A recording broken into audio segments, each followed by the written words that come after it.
Hello guys, मेरा नाम है सूरज और आप लोग देख रहे हो मेरा यूट्यूब चैनल दृष्टि ज्ञान ऑनलाइन क्लासेस। गाइज आज अपन जो है मैथ के जो है अगले टॉपिक को पढ़ने वाले हैं, ठीक है। यानी कि पार्ट 4 ये रहेगा अपना, ठीक है। पार्ट 4 है ये अपना। इसमें जो है अपन 1.1 को खत्म कर चुके थे, ठीक है। 1.1 को खत्म कर चुके थे, अर्थात अपन 1.2 पर आने वाले प्रश्नावली पर, ठीक है। तो 1.2 पर जब अपन आने वाले तो उसके भी तो कुछ बेस होंगे, ठीक है।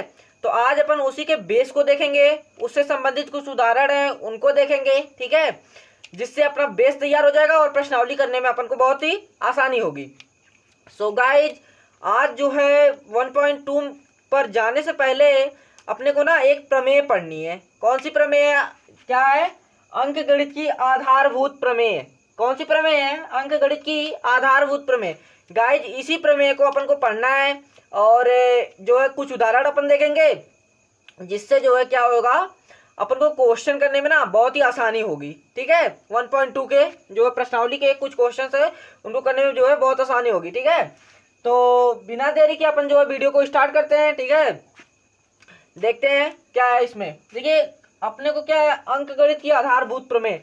कुछ लोगों को तो जो है प्रमेय का नाम सुनते ही चल दिया होगा दिमाग, भाई बहुत हार्ड चीज आ गई, प्रमेय आ गई। प्रमेय नहीं यार, प्रमेय को अगर आप लोग एक एक शब्दों से जो है जोड़ करके पढ़ोगे ना, एक एक शब्द जो इसमें दिए गए हैं उसको अगर आप समझ करके पढ़ोगे तो कुछ भी कठिन नहीं होता है यार। बल्कि प्रमेय तो हमें क्वेश्चन को लगाने में आसान प्रदान करती है, ठीक है, आसानी प्रदान करती है अपने को, ठीक है। कि क्वेश्चन को इसी प्रकार से लगाओ, ये बहुत ही ईजी हो जाएगा।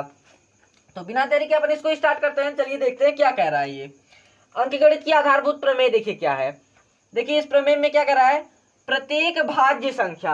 भाज्य संख्या क्या होती है गाइज? अर्थात भाज्य संख्या वही संख्याएं होती हैं जिनके क्या होते हैं, दो से या फिर दो से अधिक जो है अभाज्य गुणनखंड होते हैं, वे क्या होती हैं, भाज्य संख्याएं होती हैं, ठीक है। प्रत्येक भाज्य संख्या को अभाज्य संख्याओं के एक गुणनफल के रूप में व्यक्त अथवा गुणनखंडित किया जा सकता है तथा यह गुणनफल अभाज्य गुणनखंडों के आने वाले क्रम के बिना अद्वितीय होता है। देखिए यहाँ पे क्या रहा है, रियल में क्या कह रहा है, ठीक है। चलिए अभी मैं यहाँ पे इसको समझा करके आपको बता रहा हूँ, ठीक है। एक मतलब कि एग्जाम्पल के थ्रू जो है अपन देखेंगे इसको, ये क्या रहा है प्रमेय, ठीक है।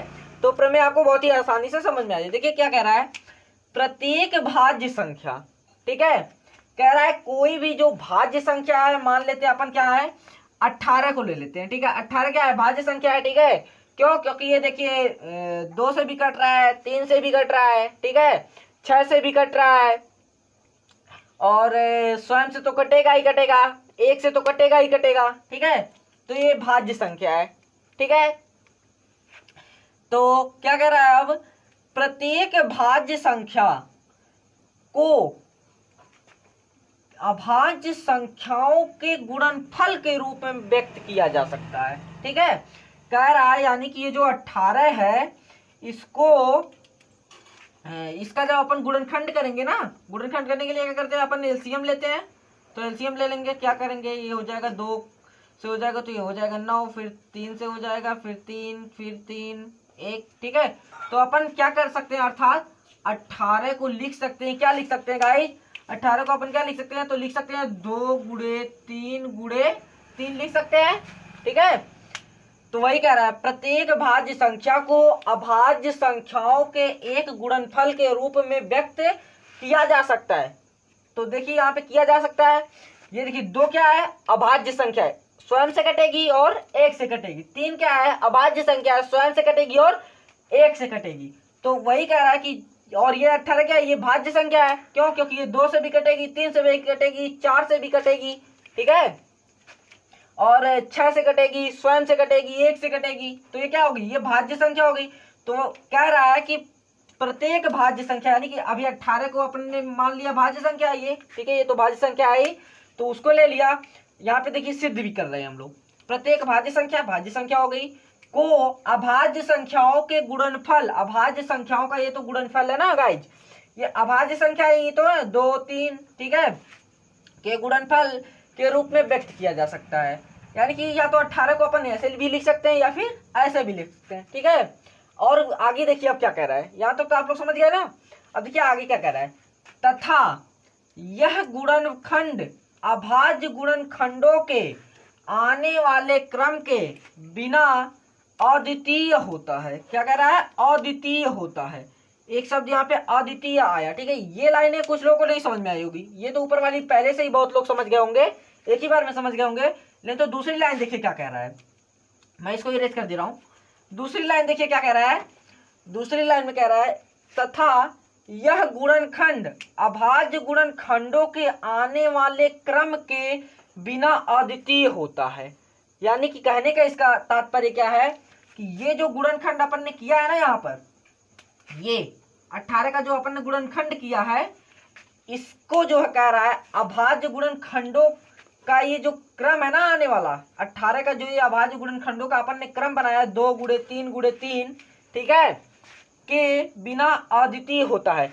यानी कि इसको जो है जरूरी नहीं कि एक ही क्रम में लिखेंगे, ठीक है। या तो अपन इसको ऐसे भी लिख सकते थे, ठीक है। क्या लिख सकते हैं इसको, और भी इसको लिख सकते हैं अपन 18 को, देखिए छोटी संख्या से ही एलसीएम लेंगे तो सबसे पहले इस पे ही ध्यान देंगे, ठीक है। तो इसको तो अपन लिख सकते थे 3 गुणे 2 गुणे 3। क्या इसके मान में परिवर्तन हो रहा है, नहीं हो रहा है ना, कोई भी मान में परिवर्तन नहीं हो रहा है ना। ये भी हो जाएगा 3 त्रिक 9 दूना 18, ये भी हो जाएगा 2 3 6 त्रिक 18, ठीक है। और पर और भी एक चीज इसमें सेम है, क्या चीज सेम है, ये देखिए 2 की पावर 1 होगी गुणे 3 की पावर 2 होगी, यहां पर भी वही कंडीशन होगी। तो वही चीज कह रहा है गाइस, देखिए क्या कह रहा है, तथा यह गुणनखंड अभाज्य गुणनखंडों के आने वाले क्रम के बिना अद्वितीय होता है। यानी कि ये जो क्रम आया है, ये भी जो क्रम आया है, देखिए लेकिन तो दोनों का क्या होगा, अद्वितीय होगा, एक ही चीजें होंगी। चाहे कितने भी हम इसको जो तोड़ लेंगे ना, लास्ट में ये चीज अपने को क्या होगी, मिलेगी। अर्थात जब भी मिलेगी 18 की जो है 2 की घाते 1 ही मिलेगा और 3 की घाते 2 मिलेगा, चाहे अपन इस तरीके से लिखे चाहे इस तरीके से लिखे, ठीक है। दोनों ही तरीकों में अपन को 2 की घाते 1 गुणे 3 की घाते 2 ही हमेशा प्राप्त होगा। बस वही चीज कह रहा है ये आधारभूत की अंकगणित प्रमेय। देखिए फिर से मैं आपको एक बार बता दे रहा हूँ, प्रत्येक भाज्य संख्या को अभाज्य संख्याओं के एक गुणनफल के रूप में व्यक्त किया जा सकता है अथवा गुणनखंडित किया जा सकता है। तो यहाँ पे अपन ने कर लिया, ये भाज्य संख्या थी 18, इसको अपन ने एलसीएम लिया इसका, तो जो है इसका जो है हमने गुणनखंड कर दिया, कौन सा, अभाज्य गुणनखंड की दिया, और अपने को प्राप्त हुआ 2 गुणे 3 गुणे 3, ठीक है। तथा यह गुणनखंड अभाज्य गुणनखंडों के आने वाले क्रम के बिना अद्वितीय होता है। अर्थात ये जो गुणनखंड है, इसको जरूरी नहीं कि इसका एक ही क्रम होगा, इसके कई भी क्रम हो सकते हैं। चाहे 3 को अपन यहाँ पे लिखें, चाहे इस 2 को यहाँ पे लिखें, ठीक है, उससे कोई मान में फर्क नहीं पड़ने वाला है। इसका जो मान होगा लास्ट में क्या होगा, एक ही मान मिलेगा अपने को। क्या मिलेगा, 2 की घाते 1 गुणे 3 की घाते 2, यही आपको हमेशा मिलेगा। बस इतना ही था गाइस इसमें, ठीक है। तो यही थी अपनी अंकगणित की आधारभूत प्रमेय, छोटी सी थी, ठीक है। तो आप लोग इसका स्क्रीनशॉट ले लीजिए और इसके बाद अपन जो है उदाहरण है, ठीक है, अपनी किताब का जो है उदाहरण नंबर 5, ठीक है, बहुत ही इंपॉर्टेंट उदाहरण है, इसीलिए आपको बताना वो बहुत ही ज़्यादा जरूरी है। तो आप लोग इसका स्क्रीनशॉट ले लीजिए, उसके बाद अपने को उदाहरण नंबर 5 पे चलते हैं, ठीक है।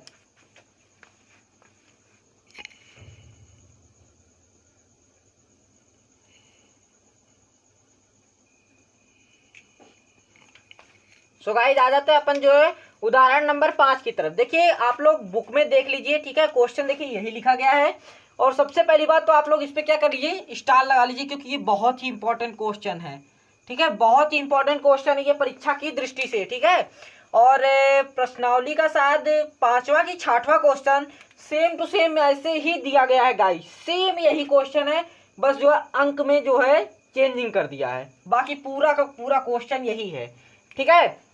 इसीलिए उदाहरण नंबर जो है 5 मैंने बोला कि बहुत इंपॉर्टेंट है आपके लिए, और ये परीक्षा की भी दृष्टि से इंपॉर्टेंट है, इसलिए आप लोग क्या करेंगे, इसको सबसे पहले स्टार लगा लीजिएगा, ठीक है, स्टार जरूर लगा लीजिएगा, ठीक है, बहुत इंपॉर्टेंट क्वेश्चन है ये।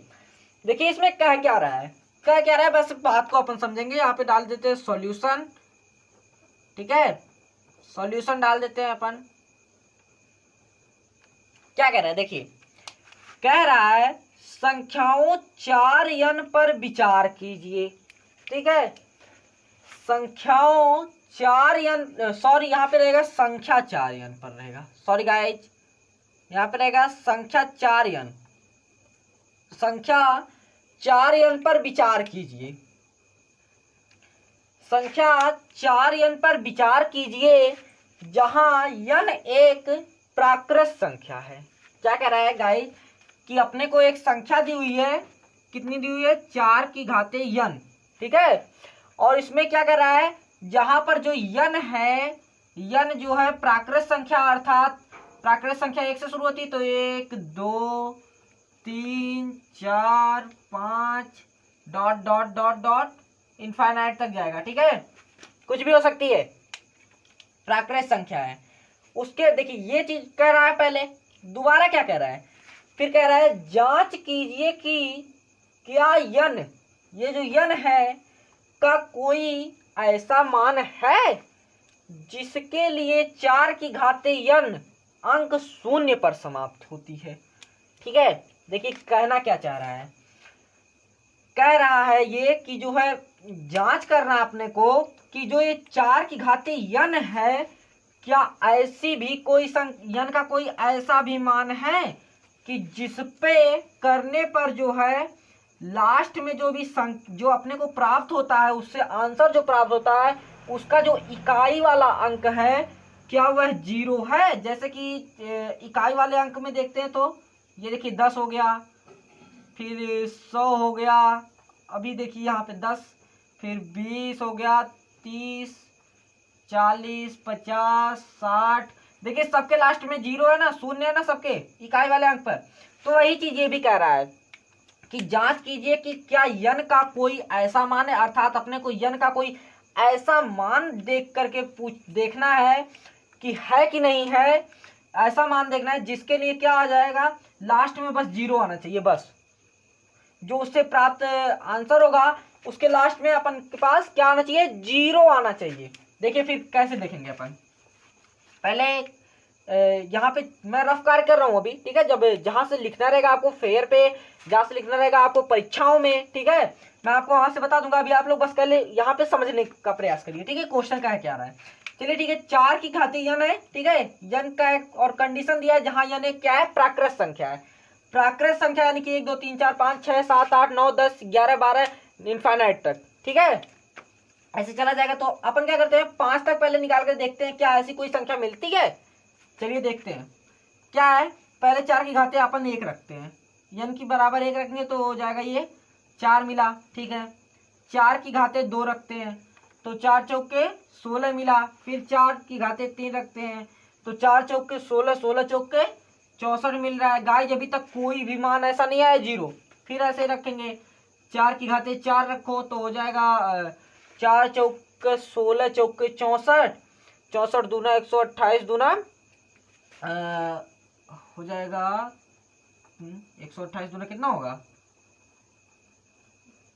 128 दूना 8 दूनी 16 का 6 1, और फिर 2 दूना 4 1 5, और फिर ये 256 हो जाएगा, ठीक है।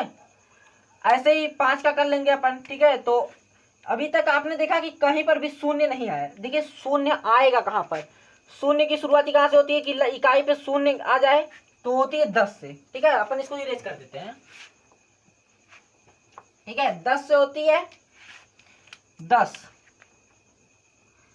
और फिर 10 के बाद आता है 20, 20 के बाद आता है 30, 30 के बाद आता है 40, फिर 50, फिर 60, ऐसे देखिए तभी 0 आएगा, ठीक है। अच्छा ठीक है, देखिए अपन 10 को और भी क्या लिख सकते हैं, अपन 10 को लिख सकते हैं, क्या लिख सकते हैं, ठीक है, अपन 10 को लिख सकते हैं 2 गुणे 5, 2 गुणे 5 अपन इसको लिख सकते हैं, ठीक है। चलिए अब इसको क्या लिख सकते हैं, इसको लिख सकते हैं अपन 2 गुणे 10 लिख सकते हैं, और 10 को मैंने अभी बताया क्या लिख सकते हैं, 2 गुणे 5 भी लिख सकते हैं। तो अपन यहाँ पे 2 गुणे 5 कर देते हैं, फिर यहाँ पर क्या करेंगे 3 गुणे 10 हो जाएगा यही, तो 10 को फिर से हटाओ 2 गुणे 5 लिख दो यहाँ पर, फिर इसी तरह 4 गुणे 2 गुणे 5 हो जाएगा, फिर 5 गुणे 2 गुणे 5, फिर 6 गुणे 2 गुणे 5। देखिए कितना, अब बताइए आप इसमें से कॉमन क्या मिल रहा है, सभी में 10 कॉमन मिल रहा है, 10 कॉमन है सभी में। और 10 में क्या कॉमन है, देखिए सभी में जो है ये कॉमन है, 2 गुणे 5 सभी में है, ठीक है। अर्थात आप कह क्या सकते हो गाइज, जिसमें जो है 2 की घाते 1 गुणे 5 की घाते 1 होगा, ठीक है, वो क्या हो जाएगा, या फिर 2 की घात छोड़ो, पहले घात की बात ही मत करो, यहाँ पे 2 गुणे 5 जिस भी संख्या के गुणनखंड में होगा, जिस भी संख्या के अभाज्य गुणनखंड में होगा, वो क्या होगी, उसके लास्ट में 0 आ जाएगा, ठीक है, उसके लास्ट में 0 आ जाएगा। तो वह संख्या जो है 0 पर समाप्त होगी, वह अंक 0 पर समाप्त होगा। तो लास्ट में 2 गुणे 5 आना चाहिए, कंडीशन यही है, ठीक है, क्योंकि लास्ट में अगर 2 गुणे 5 आएगा नहीं तो 0 नहीं आ सकता है कभी भी। तो क्या करेंगे अपन, यहाँ पे अब इसको इरेज करते हैं, आप लोग समझ गए होंगे। देखिए मैं फिर से समझा देता हूँ, ठीक है, मैं जान रहा हूँ कि मैंने कुछ ज़्यादा स्पीड बढ़ा दी यहाँ पर। देखिए आपको कह क्या रहा है, अकॉर्डिंग टू क्वेश्चन कह रहा है कि 4 की घाते n दिया गया है, जहाँ पे n एक प्राकृत संख्या 1 2 3 4 5 6 चाहे जो भी हो सकती है, कंडीशन ये बाध्यता नहीं कहाँ तक जानी है, ठीक है। तो अपन जब इस पे निकाल रहे हैं तो देख रहे हैं कि जो है 4 की घाते 1 कर रहे हैं तो 4 आ रहा है, 4 की घाते 2 कर रहे हैं 16 आ रहा है, 4 की घाते 3 कर रहे हैं 64 आ रहा है, 4 की घाते 4 कर रहे हैं 256 आ रहा है, ठीक है। पर जो है लास्ट में 0 नहीं आ रहा है। लेकिन तो कह क्या रहा है, जांच कीजिए कि क्या n कोई ऐसा n का कोई ऐसा मान है, यानी कि n के पास कोई ऐसा भी मान रख सकते हैं n का अपन, कि जो है जिससे जब 4 की घात में जो है n का मान रखें, 4 की घात उतनी रखें, तो जो है लास्ट में जो आंसर आए वो 0 हो जाए, ठीक है, 0 हो जाए लास्ट का जो हो, यानी कि 10 आ जाए या फिर 20 आए या फिर 30 आए, ऐसा कुछ है, ठीक है, जिसके लास्ट में क्या लगा हो, 0 लगा हो, चाहे वो 1000 2000 चाहे जो भी होगा, पर लास्ट में 0 आना चाहिए। तो ऐसा कोई मान जो है पता करने के लिए अपन को बहुत ज्यादा जाना पड़ेगा, ठीक है, पता नहीं मिलेगा कि नहीं मिलेगा कोई गारंटी नहीं है। तो इसके लिए जो है वैज्ञानिकों ने एक ट्रिक निकाली, गणितज्ञों ने बोला कि 10 जो है सभी में कॉमन होता है, और 10 के जो है आखिरी में क्या होता है, 0 होता है। और 10 किसी भी संख्या में आप देखोगे जिसके लास्ट में 0 होगा उसमें 10 क्या होगा, कॉमन होगा, ठीक है। तो 10 को क्या लिख सकते हैं अपन, एक तरीके से 2 गुणे 5 लिख सकते हैं, ठीक है। देखिए और इन सभी में भी 2 गुणे 5 मिल रहा है, इसी प्रकार से अपन ने किया तो 2 गुणे 5 सभी में मिल गया। अर्थात तब गणितज्ञों ने एक मत दे दिया अपना, क्या दिया कि जिस भी संख्या के गुणनखंड में, क्या कह रहा है, जिस भी संख्या के गुणनखंड में 2 गुणे 5 होगा, वह उस संख्या के अंत में, ठीक है, उससे जो प्राप्त संख्या होगी उसके अंत में यानी कि इकाई वाले स्थान पे क्या होगा, 0 होगा, ठीक है। तो यही क्या है, मतलब गणितज्ञों ने एक कंडीशन दे दी, तो उसी को अपन यहाँ पे अप्लाई करेंगे। चलिए ठीक है, अब इसको इरेज करते हैं और जो अपन को फेयर में लिखना है वही चीज अपन लिखते हैं। चलिए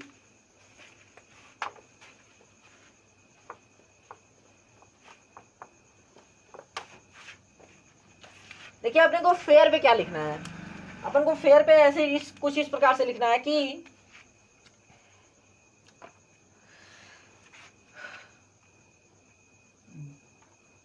किस प्रकार से अपन लिखें, चलिए सिंपल भाषा में लिख देते हैं, जैसा जैसा अपन यहाँ पे किया है अपन हम लोगों ने, वैसे वैसे सेम टू सेम यहाँ पे लिखते हुए चलते हैं। लिखेंगे यदि किसी संख्या के अंत में, नहीं ऐसे नहीं, यदि किसी संख्या के अभाज्य गुणनखंड में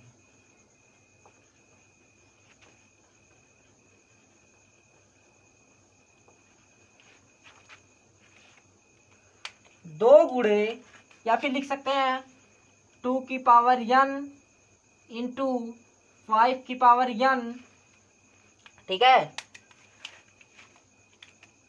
n अनिवार्य रूप से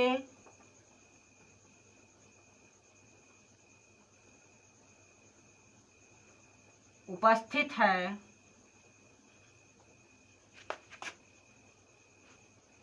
तो उस संख्या के अंत में क्या होगा गाइज, अंत में या फिर अंत में लिखेंगे, या तो लिख सकते हैं है तो वह संख्या, क्या करें, वह संख्या लिख देते हैं यहाँ पे, ठीक है। वह संख्या क्या हो जाएगी, शून्य पर समाप्त होगी। तो वह संख्या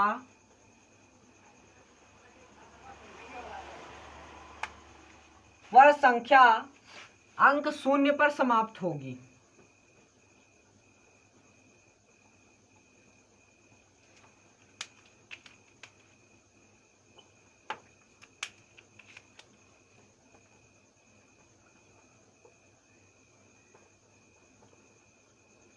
अंक शून्य पर समाप्त होगी या फिर होती है, जो भी आप मतलब सेंटेंस बैठना चाहिए। देखिए क्या लिखेंगे, सबसे पहले क्या लिखेंगे, यदि किसी संख्या के अभाज्य गुणनखंड में 2 की घाते n गुणे 5 की घाते n अनिवार्य रूप से उपस्थित है तो वह संख्या अंक शून्य पर समाप्त होगी। अब फिर लिखेंगे यहाँ पे क्या लिखेंगे, चूंकि, ठीक है, 4 की घाते n बराबर क्या होगा, क्या हो जाएगा गाइज, होगा 2 गुणे 2 की घाते n, फिर बराबर लिख सकते हैं, सॉरी स्क्वायर मैंने कर दिया, n बराबर हो जाएगा 2 की पावर n इंटू 2 की पावर n हो जाएगा, ठीक है। 2 की पावर n इंटू 2 की पावर n हो जाएगा। इसलिए फिर लिखेंगे इसलिए का साइन लगा करके, इसलिए चूंकि पहले लिखे 4 की घाते n बराबर हो जाएगा 2 गुणे 2 की घाते n इक्वल टू 2 की घाते n इंटू 2 की पावर n। अब फिर यहाँ पे चूंकि का ही साइन लगाइए। अभी एक लाइन और बढ़ा लेते हैं, चूंकि 4 की पावर n के अभाज्य गुणनखंड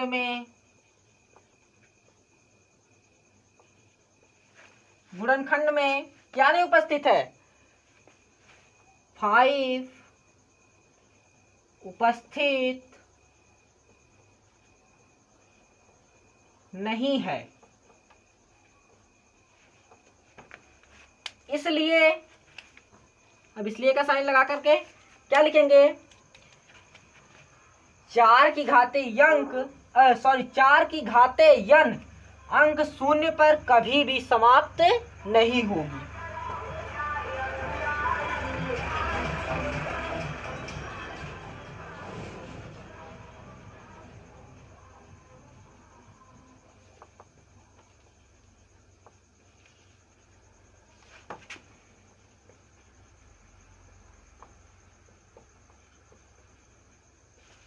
बस गाइस इतना ही आपको लिखना है, अपने जो है किस पे लिखना रहेगा, फेयर पे, पेपर में, ठीक है, जो भी आए उसमें आपको बस इतना ही लिखना है, ठीक है।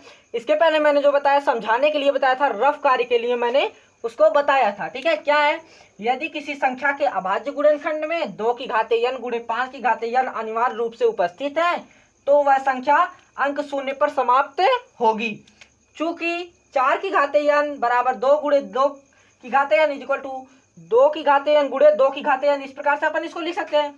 फिर चूंकि 4 की घाते n के अभाज्य गुणनखंड में 5 उपस्थित नहीं है, क्या नहीं उपस्थित गाइस, 5 ये उपस्थित नहीं है, इसलिए 4 की घाते n अंक शून्य पर समाप्त नहीं होगी। क्यों, क्योंकि ये 5 उपस्थित नहीं है। बस इतना ही आपको लिखना है, बस समझने के लिए था, ठीक है। इसमें बस थ्योरी है, ठीक है, इसमें कोई क्वेश्चन नहीं सॉल्व करना था, थ्योरी थी, बस इतना ही आपको करना रहेगा। ओके गाइस, तो आप लोग इसका स्क्रीनशॉट ले लीजिए, आपको जरूर आशा करता हूँ ये समझ में आ गया होगा, ठीक है। ज़्यादा कुछ टफ नहीं था इसमें, बस थोड़ी समझने के फेर था। ये चीज़ आप लोग याद रखेंगे हमेशा, ये चीज़ कि जिसमें 2 की घाते n गुणे 5 की घाते n होगी, ठीक है, और वो भी अनिवार्य रूप से उपस्थित जिसमें होगा उसके लास्ट में जो है शून्य होगा, ठीक है। उस जो संख्या उससे बनेगी, ठीक है, उसका जो इकाई वाला अंक होगा वो क्या होगा, शून्य होगा, सदैव शून्य ही होगा। आप लोग इससे स्क्रीनशॉट ले लीजिए। इसके बाद अपन अगले उदाहरण पे चलते हैं।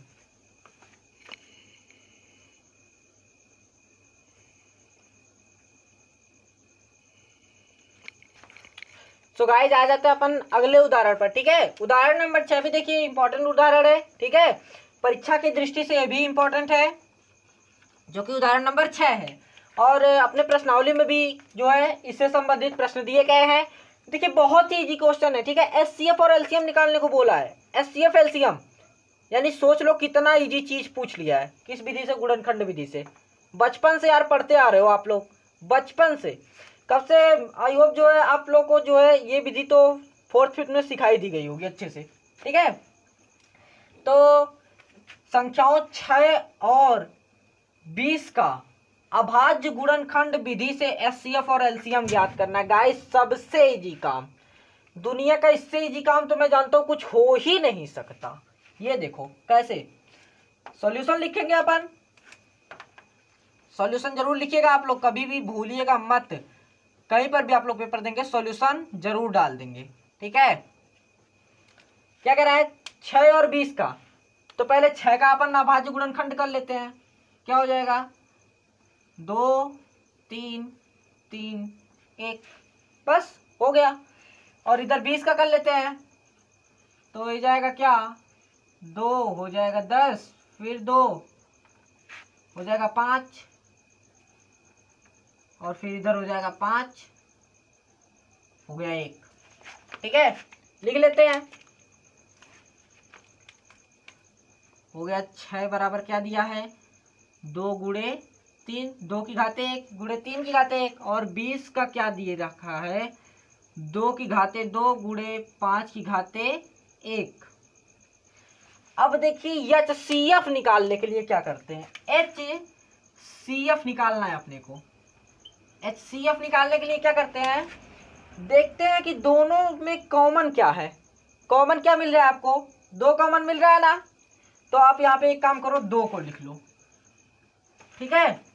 अब इसमें से देखो कि जो दोनों में 2 कॉमन अपने को मिला है, अब इन 2 में जो है सबसे छोटी घात किसकी है?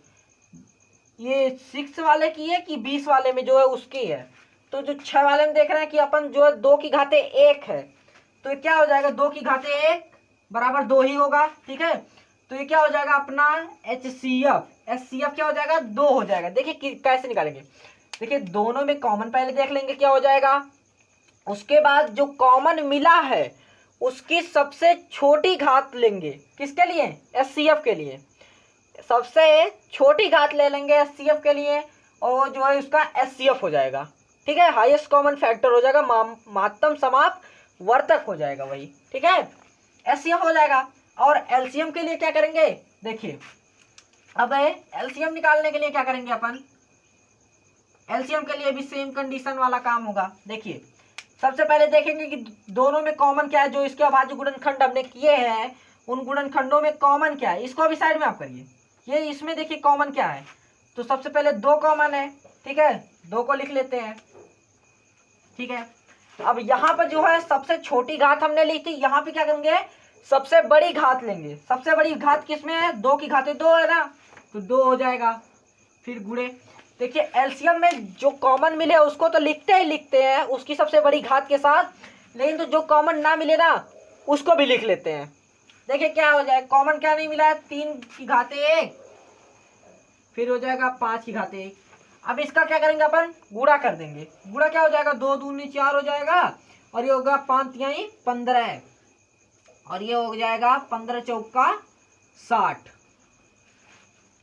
बस ये हो गया। इसका क्या होगा गाइस? ये इसका एलसीएम हो गया। देखिए एचसीएफ निकालने के लिए कॉमन देखेंगे सबसे पहले, दोनों में से या फिर तीनों में से, जो भी जितने भी आपको दिए हो, ठीक है। 3 दिया रहेगा, तीनों में से आपको देखना रहेगा। 2 दिया है तो आपको 2 में से ही देखना है, ठीक है।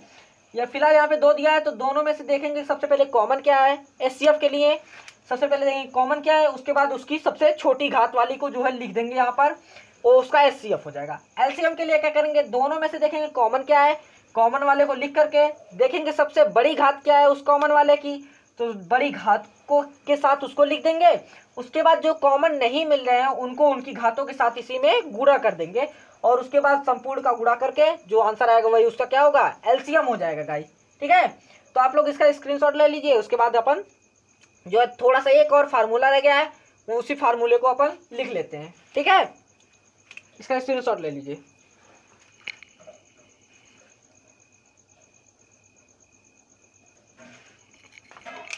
अब गाइज मैं आपको बताने जा रहा हूं इसमें जो सबसे इंपॉर्टेंट फार्मूला इस प्रश्नावली में के लिए हमारे पास, उस फार्मूले को मैं यहाँ बोर्ड पे लिखूंगा और आपको बताऊंगा। ठीक है, क्या चीज है वो। देखिए, जो सबसे इंपॉर्टेंट जो फार्मूला है अपने पास इस वक्त का, वो क्या हो जाएगा, पहली संख्या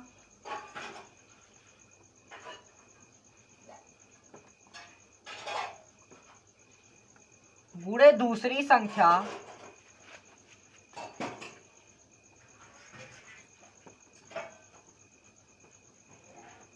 बराबर क्या होगा गाइज, एलसीएम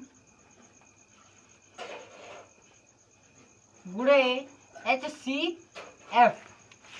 ये गाइज इतना इंपॉर्टेंट फार्मूला है कि मैं आपसे कुछ बता ही नहीं सकता भाई। परीक्षा में हर बार इस फार्मूले का जिक्र होता है किसी न किसी प्रश्न में, हर साल होता है। इतना इंपॉर्टेंट है कि मैं कुछ कह नहीं सकता। आप जितने इस पे स्टार लगाना चाहो ना उतने इस पे स्टार लगा लो। ठीक है, इतना ये इंपॉर्टेंट है ये फार्मूला। देखिए यहाँ पे क्या कह रहा है, पहली संख्या गुणे दूसरी संख्या बराबर एलसीएम गुणे एचसीएफ के होता है। ठीक है, पहली संख्या, देखिए इस पे क्वेश्चन किस प्रकार से बनते हैं मैं सिर्फ यहाँ पे बता रहा हूँ। ठीक है, अभी क्वेश्चन यहाँ पे लगाऊंगा नहीं, डायरेक्ट प्रश्नावली में प्रश्न है तो वहां पे अपन को लगाना ही है। ठीक है, आप लोग फार्मूले को जरूर से याद रखिए, बहुत इंपॉर्टेंट फार्मूला। देखिए कह प्रश्न किस प्रकार से पूछता है, इसमें प्रश्न पूछता है कि जो है दिया रहेगा, कोई मान लीजिए संख्या दी रहेगी, पहली संख्या रहेगी 9 और एक संख्या दे देगा आपको 12।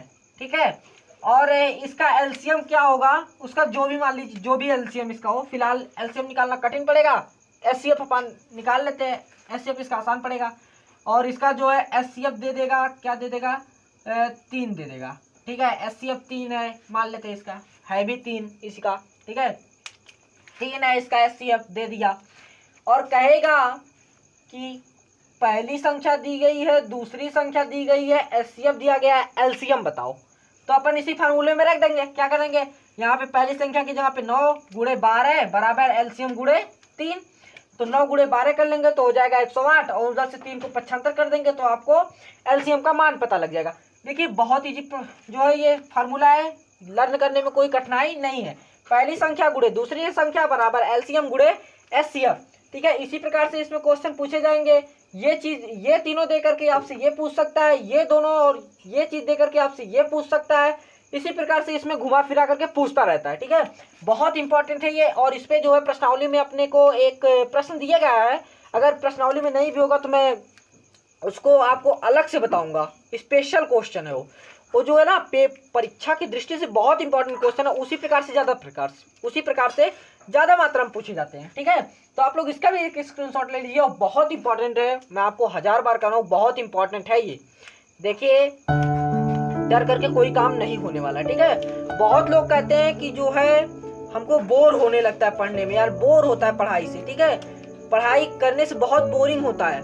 मैं उनको एक सिंपल सी ट्रिक बता रहा हूँ। देखिए सिंपल सी ट्रिक क्या है, आप यदि किसी भी काम को ना लगातार 21 दिनों तक करते हो, कितने दिनों तक, मात्र 21 दिनों तक अगर आप करते हो तो मैं आपको गारंटी दे रहा हूँ आपको उसकी क्या होती है, लत लग जाती है, आदत हो जाती है। तो आप लोग जो है ना पढ़ने के लिए ना 21 दिन जो है पढ़ाई करो, और मोबाइल से थोड़ा दूरी बना के रखो। ठीक है, मोबाइल का उपयोग बस पढ़ने के लिए करो, दोस्तों से बातें करने के लिए ना कीजिए, तो ज्यादा बेटर है। ठीक है, पढ़ाई में तब आपका मन लगेगा।